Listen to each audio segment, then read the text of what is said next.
Hello.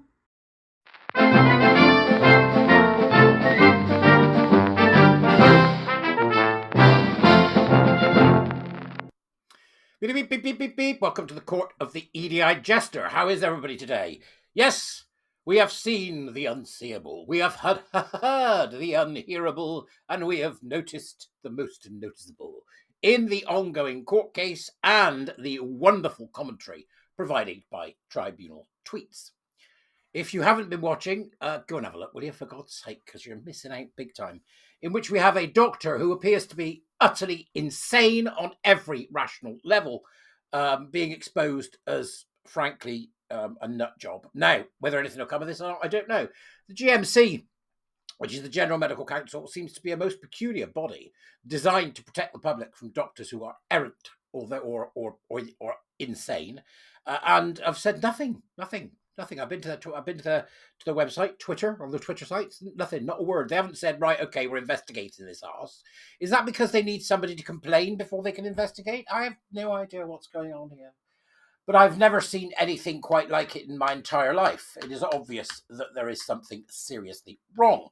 Now, it was intriguing because obviously, although we've all got our eyeballs, we've all got our peepers on the case of Dr. Upton, it actually is part of a much larger problem that many of us are aware of, but many people also are not.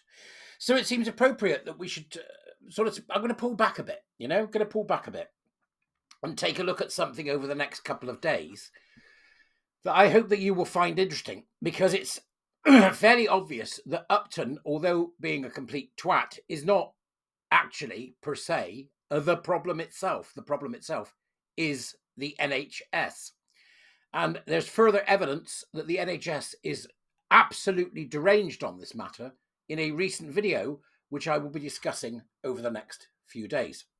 But before that happens, I want to take us back to 2024, to November of that month, 27th of November, in a piece written by Lee Jussim on the Unsafe Science Substack, where he is reposting an article from Colin Wright, who has Reality's Last Stand as his Substack.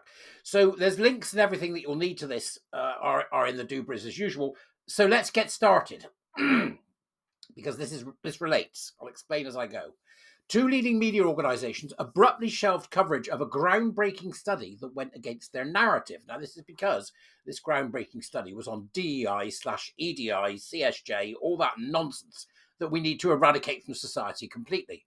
So as he says there, the post was written by Colin Wright and originally appeared in his Substack site. I'm going to go past that. But it is actually important to notice that this is research done specifically on the negative consequences of diversity, equity, and inclusion pedagogy, teaching, right, and rhetoric based on ideas promoted by Ibram Kendi and Robin DiAngelo, whose work was quoted exactly in our experimental manipulations.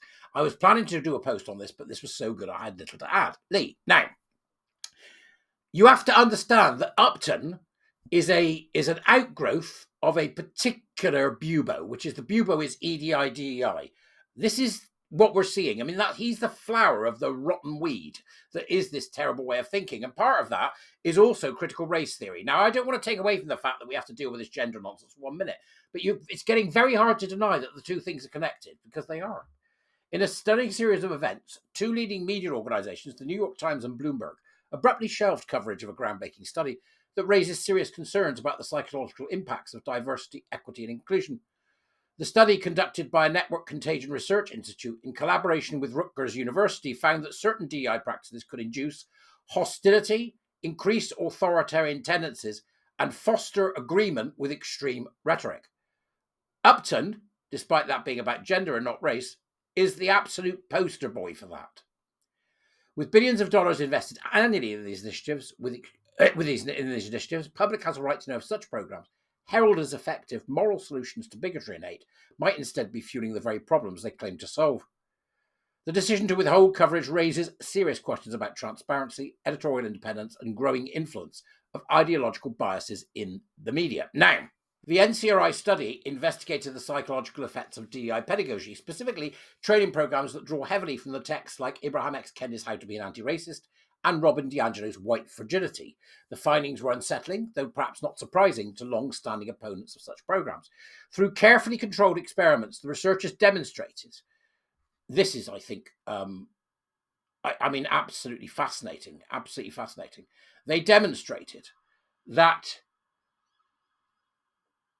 the kind of oppressive, anti-oppressive, anti-racist, or in this case, anti-trans when it comes to this idiot doctor, consistently amplified perceptions of bias where none existed. Participants were more likely to see prejudice in neutral scenarios and to support punitive action against imagined offenders. In other words, what they're saying is that DEI, EDI just creates drones that believe something that's not true. Gosh, does this reverberate with you? Is there echoes of Upton in amongst this? These effects were not marginal. Hostility and punitive tendencies increased by double-digit percentages across multiple measures. Perhaps most troubling, the study revealed a chilling convergence with authoritarian attitudes, suggesting that such training is fostering not empathy, but coercion and control. Tell me I'm wrong. Tell me there isn't a reverberation between that idea and what Upton's up to, because he is the walking embodiment of coercion and control. The walking embodiment of it.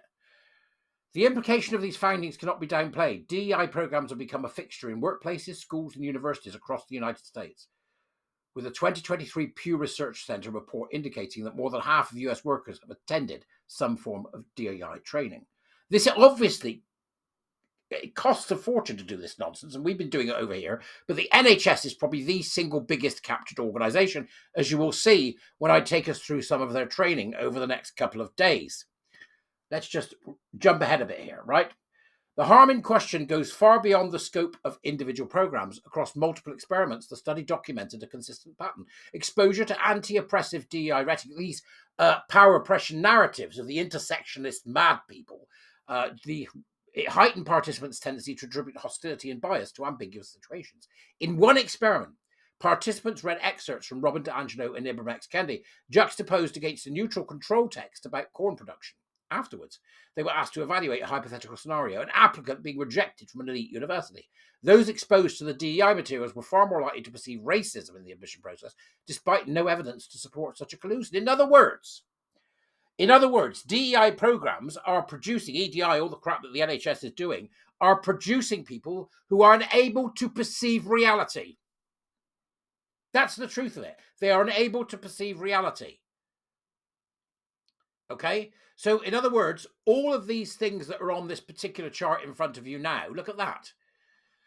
They saw the essay and they saw essentially something that had none of what we're seeing they're saying was there. How many microaggressions did the applicant experience? 35.4%. How much harm did the applicant experience? 25.5%. This was perceptions of racial bias in admissions between those exposed to anti-racist education material and the control group who weren't.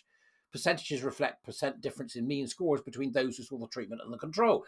In other words, what we are seeing here is that EDI and DEI training makes people unable to perceive reality. And because they cannot perceive reality, they resort then, as Upton does with his nonsense, to unreality and coercive and controlling behavior to ensure that their narrative is the dominant one. And then we take them seriously enough for them to end up in an employment tribunal where they're able to say what they say. EDI and DIE and critical social justice and queer theory and all that nonsense that comes with it has to end. This may be about critical race theory that I'm showing you today, but the truth of the matter is, this is an entire ideology, the ideology of critical social justice, that makes people mental. There you go. Now you let me know what you think, because I go and read the article, because it's really important that you do, especially because I'm going to bring you some stuff about the NHS tomorrow. Go read the article. I'll see you later. I got warrior teachers to look after. Bye-bye. Thank you very much for gawping. See ya.